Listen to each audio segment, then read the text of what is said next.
After all these years, I never thought you would cross my path again. When I saw your name on the screen for the first time, my heart raced, and the only thing running through my mind at that moment was this a divine coincidence, or a long overdue reckoning? It was just past 6 in the evening.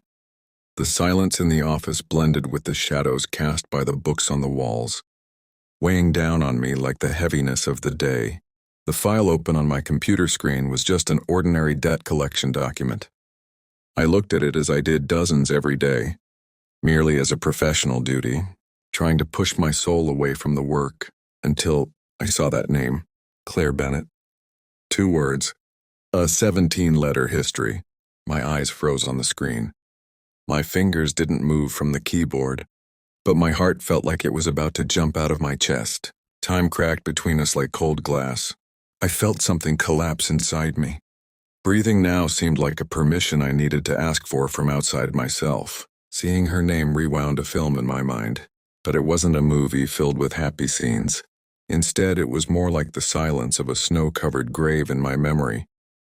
I stood up, walked to the window, looked out at the dull gray streets of Eldridge. The sidewalks were empty as always. Above me was a pale sky that foretold the arrival of winter. But the cold inside me wasn't because of the weather. The cold inside me stretched back years into Halewood, to the campus of Monterey State University. How much time does it take to truly forget someone? Years had passed. Yet every time I encountered that name, everything inside me froze. I realized there's a long road between forgetting and healing. I had only forgotten, but I had not healed. I looked again at the file on the screen. Claire, debtor, a large sum, and below it a settlement request clause. So she was coming. After all these years, we would sit face to face in a room again. But this time, she wouldn't be the woman who smiled at me and said she loved me. She would be a woman asking for help, worn down by life with words stuck in her throat. What was I supposed to feel? Pity, anger, or just silence? I was 38 years old. I had carved my own path in law. Maybe my life wasn't a dizzying success story, but my feet were firmly on the ground. I owed nothing to anyone, and I had no one to answer to. But some people, no matter how old you get, no matter what title you carry, they continue to make you feel like a tiny child. Claire was one of them. Once she was the woman whose eyes I wanted to wake up to every morning. Now, even her name felt like a knot in my throat. She had to come to the office for the settlement. The file was in the system. I would do my job. With a professional expression, I would ask questions, hand over documents, explain the process. She would probably lower her head. Maybe she wouldn't even look at me. Or maybe she would and say nothing. Maybe, just like years ago, she would act as if nothing had happened. But this time, when I remained silent, I would not be helpless and I would be strong. That day as I left the office, the wind of Eldridge hit my face. It was as if someone whispered, "Are you ready?" This confrontation, coming after years, was inevitable. Maybe divine justice really worked like this, quietly, at the right time when the moment comes. Tomorrow morning I would see her again, and I wouldn't say a word. I would only tell her with my eyes, "I haven't forgotten, and I no longer owe you my pain."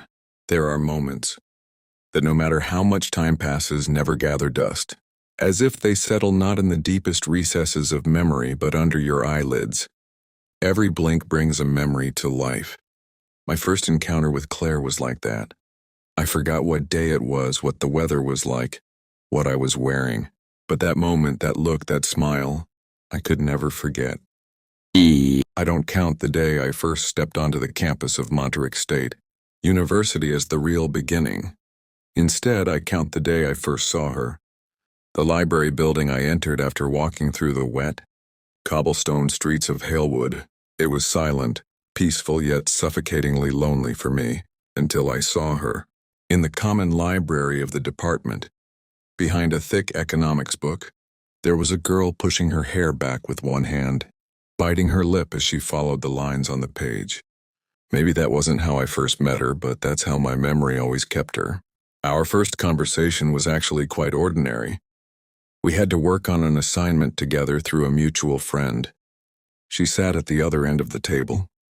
I needed an excuse to make eye contact, so I pretended to reach for a book. "Excuse me, were you able to understand this graph? I think I'm missing something." She smiled. It was so natural, so sincere a smile that I thought I must have misunderstood. Wasn't she angry? Weren't she fed up? No. On the contrary, it seemed like she was looking for a chance to talk. "Yes, you are missing something, because you're looking at the wrong book." Then she turned her book toward me. At that moment, it wasn't her voice but her eyes that spoke. Could a person's gaze read one so quietly from the inside? Apparently it could. That day, we didn't just talk about the assignment. We walked around the campus for hours. The air was freezing, but I was sweating. She noticed. "You're not cold, are you?" she asked. "No," I said. "I've never been better." After that, everything happened fast. First friendship, then that confusing stage between friendship and something more. But not yet a relationship. Late-night conversations, movies, laughter, and then one day, waking up with her, having breakfast together. The relationship had already started long before it got a label. Time was something else when I was with her. We were poor students, often ending the day with just one meal. But as long as we were together, nothing ever felt like deprivation. Sometimes after the library, we'd lie on the grass behind the campus for hours. She would talk, I would listen. Or I would talk and she would squint at the sky, as if writing all the things she didn't say in the stars. Claire was beautiful. But her beauty wasn't just skin deep. She was smart, determined, kind to people, but she knew her boundaries. She had the power to open up someone like me who was introverted. When my family met her, I was proud for the first time. When my little cousin asked, "Is this girl really your girlfriend?" I just smiled. Since that day, my pride has always been associated with her. Time passed. Graduation was near. She stayed at the university as a research assistant. I had to return to Eldridge, to my family. My father was ill, my mother was alone. It was the right thing for me to do, but what's right and what the heart wants don't always align. Distance came between us, but at first we managed. Weekly visits, messages, nightly video calls. Love was still there. But love is not a letter. Sometimes it needs a body, and with distance some things started to fade. The enthusiasm in her voice decreased. Her replies grew shorter. She was blending into another life, a life she didn't share with me. Back then it was just a feeling, no proof. Hope battled with doubt until our mutual friend Julia posted a photo on social media. A crowded birthday party. Claire was in the back, but it was impossible not to recognize her. There was a man beside her. His arm was around her shoulder, his head slightly tilted, and around the man's neck. Yes, my scarf. Suddenly my mind went blank. I stared at that photo for minutes. At her expression, her body language, the way she leaned on that man's shoulder. I examined every detail over and over again. My heart whispered, "It's over." But my mind kept asking, maybe there's an explanation. I called her. "That photo, what was that?" She was silent. Then she said something that made everything inside me fall silent.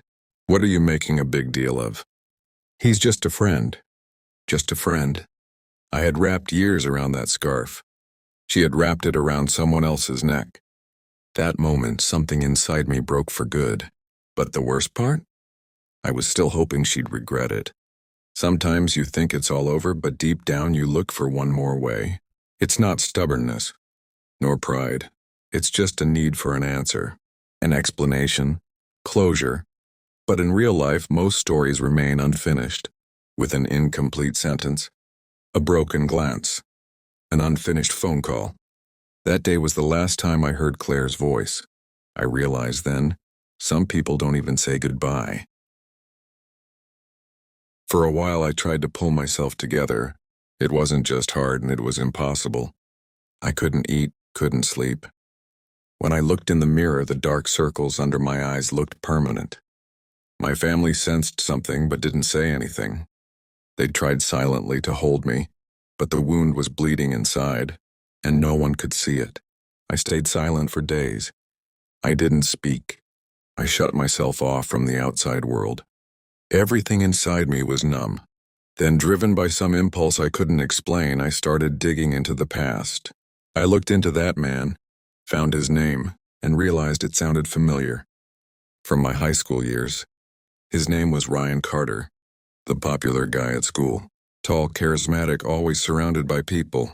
We weren't close back then, but we knew each other through a few mutual friends.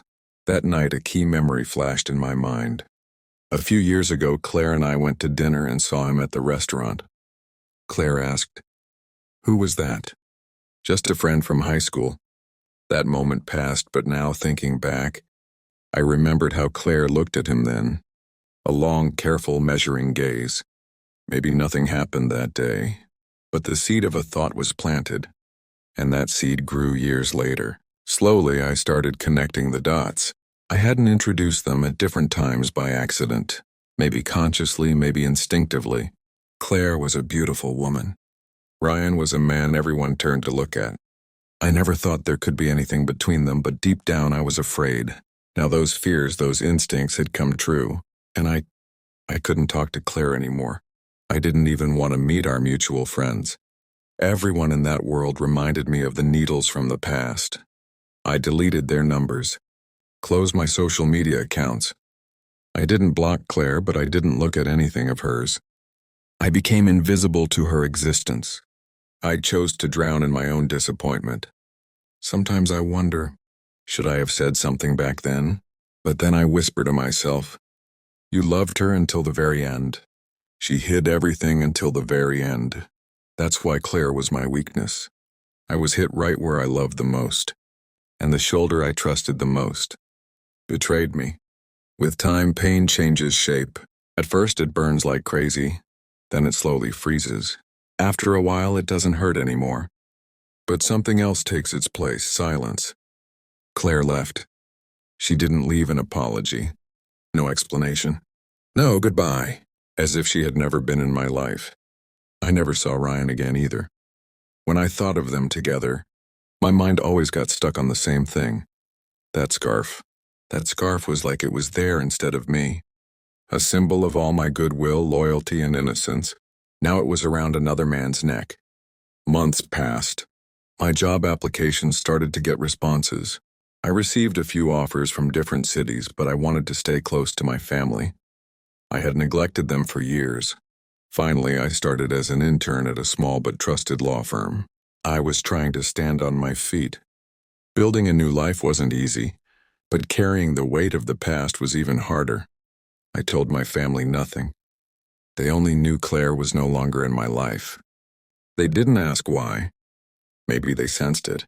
Maybe their silence was their own way of coping, just like mine. Years passed. The fire inside me turned to ashes, but even though it seemed like it had died out, every ash drifting in the wind still burned me all over again. One day an old friend called me, someone from university. They had organized a reunion months later. I didn't want to go, but they insisted. We're all going to be there, they said. Isn't it time to leave the past behind? Those words echoed inside me. Sometimes you don't face the past to forgive it, but to confront it. That night I went. Old friends, old conversations, laughter. Everything seemed normal. Until someone mentioned Claire. She was married. She even had a child. And her husband was Ryan Carter. My smile froze in that moment. A voice inside me whispered, "See, they won." But then another voice rose up. "No, Ethan, they lost. Because what you thought you lost was actually your purest part." Still, it hurt deeply. Because for years I had convinced myself with a lie. They will be unhappy. One day they'll pay for what they did. But it wasn't like that. From the outside, their life was perfect. A happy marriage. A healthy child. Strong careers. Life had gone on, maybe even better than before. And I was still in the same city. The same job. The same loneliness. That night I made a decision. to never hear from them again. No friends, no mutual circles, no memories should bring them back to me. So I changed my entire social circle, met new people, built a new life for myself. In that life, there was no place for Claire or Ryan. But some ghosts don't need a name to be called. Sometimes a song, sometimes a scent, sometimes a street name. They can suddenly bring the past rushing back across the years. But this time, I had already given up the fight. I was just waiting. Not for an explanation, not for an apology, just divine justice. And that wait lasted exactly 10 years. My life had settled into a steady routine. Waking early, going to my office, always getting my afternoon coffee from the same place, passing under the same streetlight on the way home. Calm, quiet, and largely numb. There was no excitement left inside me. I had lived everything, lost everything, and swallowed it all, or so I thought. That day was ordinary. Cloudy weather, files opening one after another on my computer screen. I was looking at a bank case. One of the clients was struggling to pay their debts. Legal proceedings had begun. I had taken over the case. Then my eyes caught a name, Claire Bennett. My hands froze. Only my eyes stared at the screen. When I saw the name, something inside me didn't move. It screamed. My heart raced. An old fire ran through my veins. It was like I'd traveled back 10 years. That cold scarf scene, clear in my mind. Ryan's scarf around his neck. Claire turning her back to me, and then years of silence. For a second I didn't move. Then I came back to myself. It could be Claire Bennett, I told myself. Maybe not the same person, but a voice inside me whispered something else. This is no coincidence, Ethan. I checked the case details. Address, Greystone Park 12B, Riverfield. Just a few blocks from her old school. Signature, Claire E. Bennett. And it was Elizabeth, her middle name. It was her. I swallowed hard. She owed a significant amount to the bank. If the process continued, foreclosure and seizure procedures would start. But there was a note on the file. A settlement meeting proposed. Attorney confirmed to attend. Me. She was coming to meet me. After 10 years. An echo from the silence from the past was walking toward me. At that moment I wondered, was this divine coincidence? Or a long-delayed reckoning? Either thought was enough to send a chill down my spine. That night I couldn't sleep. I opened the file again. Read every line. The scales of justice inside me were shaking. One part of me whispered, help her. The other said, don't even look at her. But honestly, I didn't know what to do either. All I knew was this. The next day, Claire Bennett would face me again. I woke up early in the morning. Coffee in hand, I slowly headed to the office. That day I was quieter, more uneasy than usual. After all these years, facing her was both frightening and strangely intriguing. I placed the file back on my desk. Hours passed as I waited for that sound at the door. And then the door opened. For a moment, the world stopped. Claire Bennett walked in, still beautiful, but the sparkle in her eyes was gone. She wasn't accompanied by anyone. She was alone. She looked at me. Our eyes met. Both our faces bore the weight of years. But no words came from our lips. Only our eyes spoke. Hello, Ethan, she said. Her voice still held that familiar tone, but there was also exhaustion and regret beneath it. I just nodded slightly. Welcome, I finally managed to say. We tried to talk, but words fell short and emotions overflowed. Claire tried to explain. The debts, Ryan's gambling spiral, the darkness that had settled over her life. But I just listened. Something inside me was breaking, but I didn't want to pick up the pieces. That meeting, brief and distant as it was, forced me to face the past. The cold walls I had built inside started to crack a little. Still, I wasn't there to help her. I was only doing my job. When she left through that door, the silence that had lasted for years turned into an indescribable unrest. Inside me, maybe something finally cooled down. The quiet hours I spent in the office afterward replayed only Claire's face and words in my mind. A strange emptiness opened up inside, the place where I'd held my feelings silent for so long. But that emptiness was not of pain. It was cold. I listened to Claire's story. How her life had fallen apart. How Ryan was dragged down by gambling debts. How the mountain of bills kept growing. The woman I once dreamed with now stood before me, tired, helpless, broken. But inside me, there was no trace left of those old feelings for her. No spark in my eyes, no ache in my heart. Only a heavy burden lifted from my shoulders. The betrayal I carried for years, the pain that had choked me, had been replaced by deep numbness. In that moment, I realized there was no anger left, no hatred. The wounds and disappointments from years ago, they had all frozen over, turned to ice. Maybe the hardest part of healing, of acceptance, was this. Becoming numb, that exhaustion and helplessness I saw in Claire's eyes, no longer changed anything inside me. I knew this was an ending for her too. This was the turning point in our story. Two people once bound by love, now just two strangers cooled by years of pain. The burden I had carried for years and the pain of betrayal. The fire in my eyes that never went out. I no longer felt it. Instead, a deep and silent coldness settled in. I no longer cared about their happiness, their pain, or where their lives were headed, because I had learned this. The heaviest price isn't paid in a heart burning with anger and longing. It's paid in a heart that freezes over and feels nothing. Claire's helplessness, Ryan's endless downfall. To me, it wasn't a courtroom. It was just a quiet echo of the past. Divine justice? Maybe it existed, maybe it didn't. But I knew this. The greatest justice lies in the decisions we make for ourselves. So I stopped waiting, because finally I was accountable only to myself. After all these years, freed from pain, cooled down, unchained, and now it was time to break the chains of the past. Life is a tangled web of meetings and partings, but true freedom doesn't come from the pain you carry. It comes from the strength to overcome it. I had found that strength, and no matter what happens next, I would keep writing my own story, my own peace, my silent victory.